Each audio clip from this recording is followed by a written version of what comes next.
আলাইকুম দর্শক, আপনারা কেমন আছেন? দেখেন, আজকে আমি আপনাদের জন্য একটা করলা ভাজি রেসিপি নিয়ে আসলাম।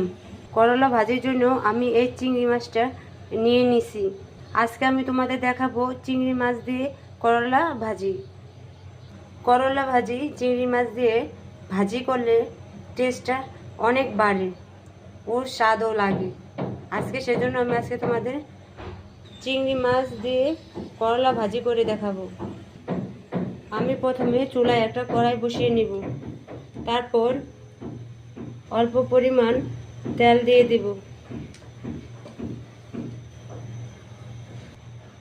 তারপর পেঁয়াজ কুচি দিয়ে দিব। পেঁয়াজ কুচি দিয়ে ভালোভাবে নেড়ে চেড়ে নেব।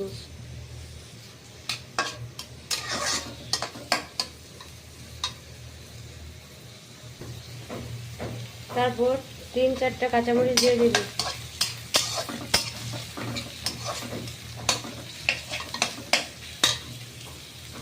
তারপর এই চিংড়ি মাছটা দিয়ে দিব।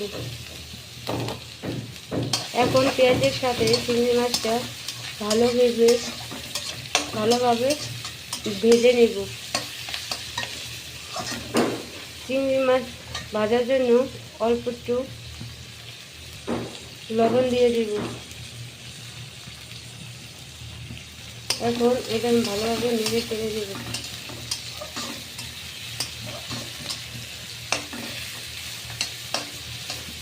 এখন এটা আমি অল্প আঁচে ভেজে নিব।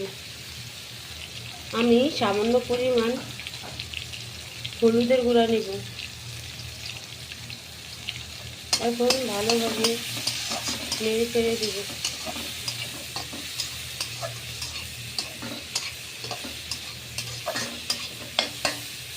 এখন এটা ভাজা পর্যন্ত অপেক্ষা করব। পেঁয়াজটাও ভেজে আর চিংড়ি মাছটাও ভাজা হয়ে গেলে তারপর আমি করলাটা দিয়ে দিব। তোমরা আমার মতো চিংড়ি মাছ দিয়ে করলা ভাজি করতে পারো, দেখবে ভাজির টেস্টটা কেমন লাগে। এখন ভালোভাবে নেড়ে চেড়ে দেব আবার। দেখুন, আমার পেঁয়াজের সাথে চিংড়ি মাছটা ভাজা হয়ে গেছে। এখন আমি করলা দিয়ে দিব। দেখুন, আমি করলাটা দিয়ে দিচ্ছি। এখন আমি ভালোভাবে নেড়ে চেড়ে দেব।